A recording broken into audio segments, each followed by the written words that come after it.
اسلامی تاریخ اور بطور خاص مسلمانوں میں تفرقات پیدا ہونے کے ابتدائی ماحول اور محرکات کے سلسلے میں عبداللہ بن ابی کا نام اولین شخصیات میں لیا جاتا ہے۔ اسی وجہ سے اسلام نے اس کو راس النفاق اور رئیس المنافقین کہا گیا ہے۔ تاریخ اسلامی گواہ ہے کہ منافقین نے اسلام کو ناقابل تلافی نقصان پہنچایا۔ منافقین اسلام کو پنپتا اور پھلتا پھولتا نہ دیکھ سکتے تھے، اسی لیے اس کو گرانے کے لیے وہ کسی بھی حد تک جانے کو تیار تھے۔ ظاہری طور پر ان کو دیکھ کر کوئی بھی مسلمان یہ قیاس نہیں کر سکتا تھا کہ یہ اس قدر اسلام دشمن شخصیات ہیں۔ ان کا سرگنا عبداللہ بن ابی تھا۔ سیرت محمد بن اسحاق میں ہے کہ عبداللہ بن ابی بن سلول اپنی قوم کا بڑا اور شریف شخص تھا۔ جب نبی صلی اللہ علیہ وآلہ وسلم جمعے کے دن خطبے کے لیے ممبر پر بیٹھتے تو یہ کھڑا ہو جاتا اور کہتا تھا، لوگو، یہ ہے اللہ کے رسول جو تم میں موجود ہیں، جن کی وجہ سے اللہ تعالیٰ نے تمہارا اکرام کیا اور تمہیں عزت دی۔ اب تم پر فرض ہے کہ تم نبی صلی اللہ علیہ وآلہ وسلم کی مدد کرو اور آپ کی عزت و تکریم کرو، آپ کا فرمان سنو اور جو فرمائے بجا لاؤ۔ یہ کہہ کر بیٹھ جایا کرتا تھا۔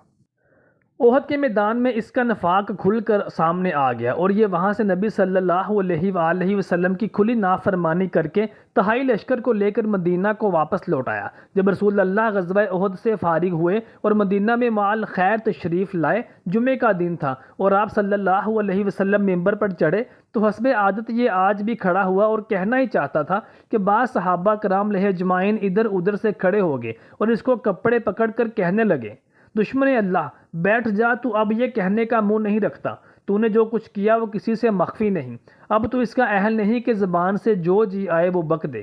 یہ ناراض ہو کر لوگوں کی گردنیں پھلانگتا ہوا باہر نکل گیا اور کہتا جاتا تھا کہ گویا میں کسی بدیات کے کہنے کے لیے کھڑا ہوا تھا، میں تو اس کا کام اور مضبوط کرنے کے لیے کھڑا ہوا تھا۔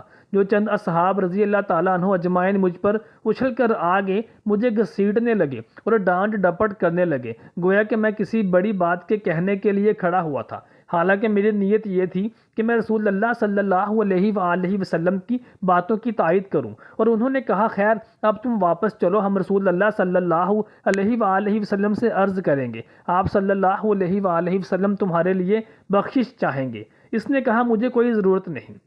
ابن عساکر کے مطابق محمد صلی اللہ علیہ وآلہ وسلم کی آمد سے قبل اہل مدینہ میں اس کی حیثیت، اثر اور مرتبہ سب سے ممتاز تھا، اور ہجرت سے کچھ روز قبل اہل مدینہ کے تمام قبائل نے اسے متفقہ طور پر اپنا سردار مقرر کر لیا تھا اور اس کی باقاعدہ رسم تاج پوشی کے لیے دن اور جگہ بھی طے کر لی تھی۔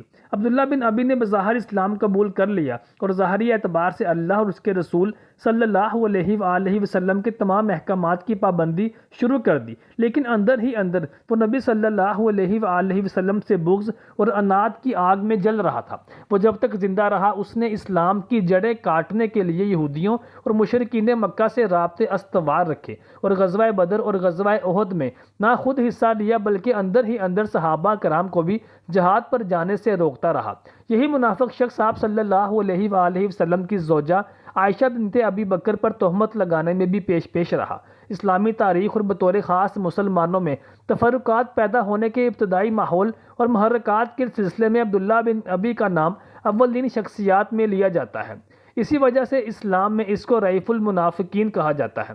اس کی وفات پر عمر فاروق رضی اللہ تعالیٰ عنہ نے اس کا واضح طور پر اظہار بھی کیا تھا کہ یہ شخص منافق تھا اور آپ صلی اللہ علیہ وآلہ وسلم اس کی نماز جنازہ نہ پڑھائیں، لیکن اس کے باوجود نبی صلی اللہ علیہ وآلہ وسلم نے اس کے مسلمان بیٹے کی دلجوئی کے لیے کمال رحم اور رفع و درگزر سے کام لیتے ہوئے اس کی نماز جنازہ میں شرکت کے لیے گئے اور اس کو کفنانے کے لیے اپنا کرتا عنایت فرمایا، مگر عین وقت پر اللہ تعالیٰ نے بذریعہ وحی نماز جنازہ پڑھنے سے روک دیا۔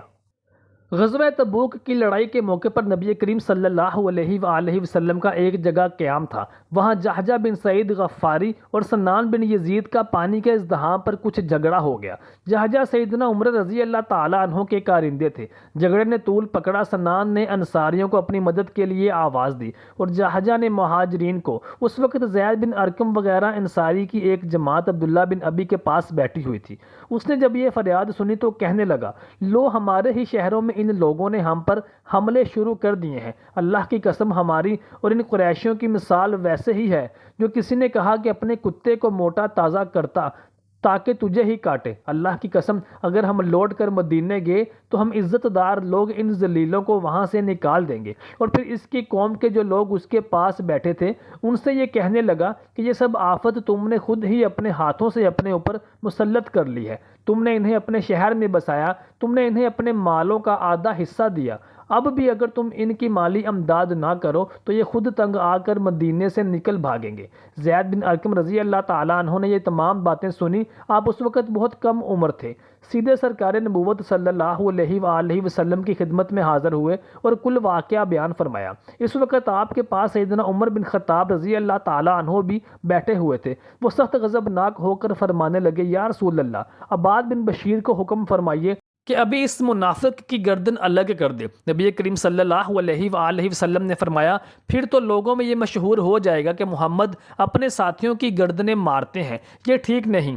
جاؤ تم لوگ جاؤ اور جا کر منادی کر دو کہ اب ہم یہاں سے کوچ کریں گے۔ عبداللہ بن ابی کو جب یہ معلوم ہوا کہ اس کی گفتگو کا علم نبی صلی اللہ علیہ وسلم کو ہو گیا ہے تو بہت سٹ پٹایا اور نبی صلی اللہ علیہ وسلم کی خدمت میں حاضر ہو کر عذر، معذرت اور حیلے حوالے، تعویل اور تحریف کرنے لگا اور قسمیں کھانے لگا کہ میں نے ایسا ہرگز نہیں کہا، چونکہ یہ شخص اپنی قوم میں ذی عزت اور باوقت تھا۔ اور لوگ بھی کہنے لگے کہ اے اللہ کے رسول، شاید اس بچے نے ہی غلطی کی ہو اور اسے وہم ہو گیا ہو، واقعہ ثابت تو نہیں ہوتا۔ نبی کریم صلی اللہ علیہ وآلہ وسلم یہاں سے جلدی ہی کوچ کے وقت سے پہلے ہی تشریف لے چلے۔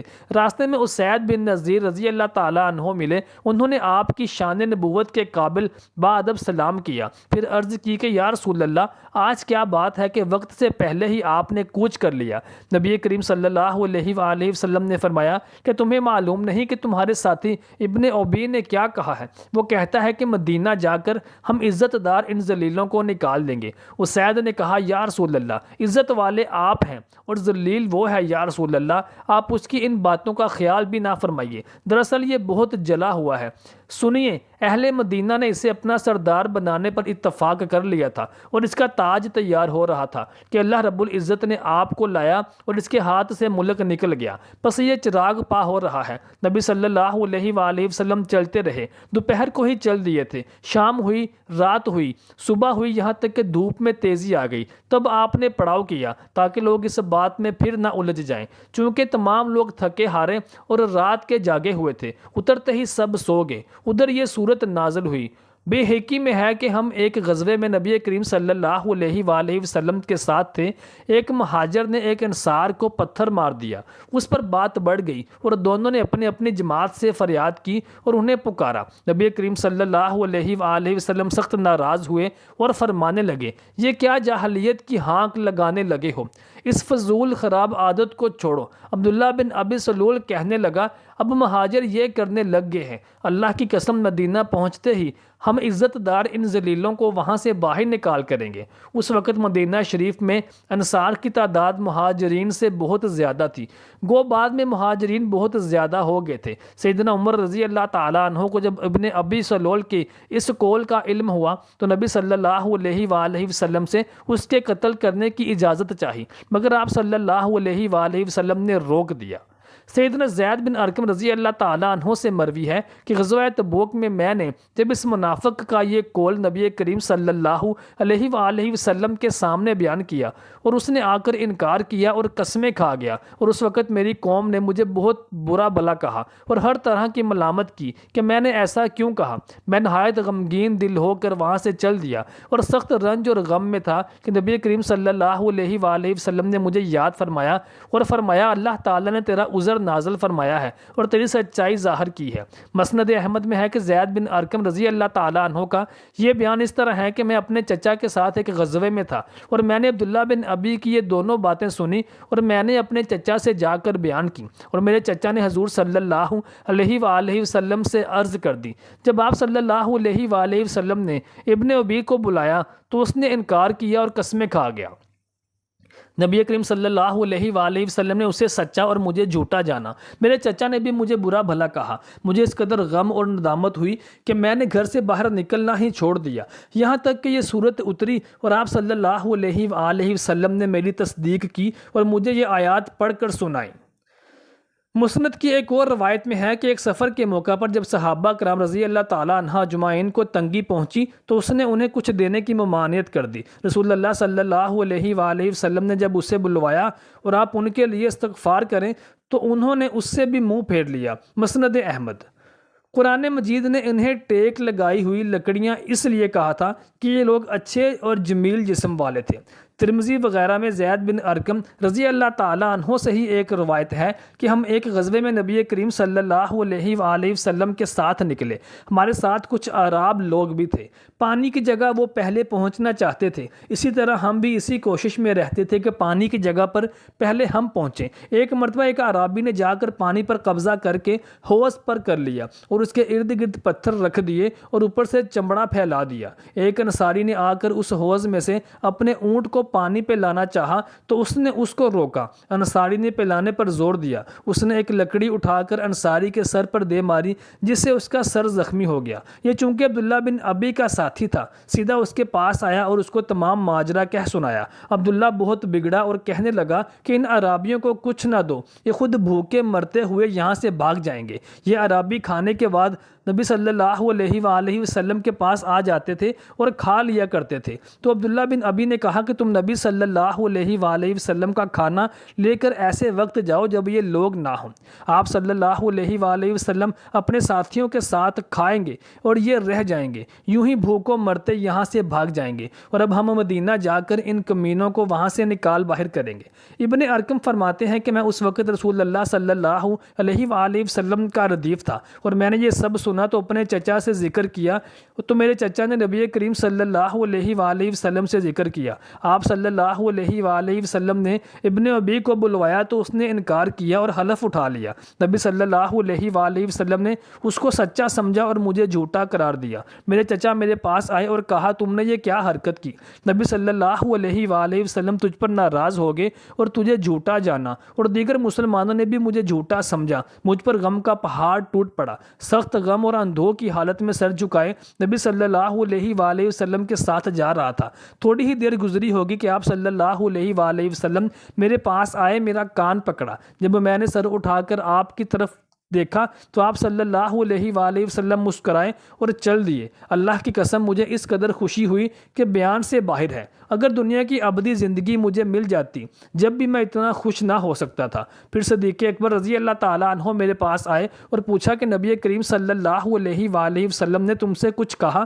میں نے کہا، فرمایا تو کچھ بھی نہیں مگر مسکراتے ہوئے تشریف لے گئے۔ حضرت ابوبکر صدیق رضی اللہ تعالیٰ عنہ نے فرمایا بس پھر خوش ہو۔ آپ کے بعد ہی سیدنا عمر فاروق رضی اللہ تعالیٰ عنہ تشریف لائے۔ انہوں نے بھی مجھ سے وہی سوال کیا تو میں نے ان کو بھی وہی جواب دیا تو صبح کو سورہ منافقون نازل ہوئی۔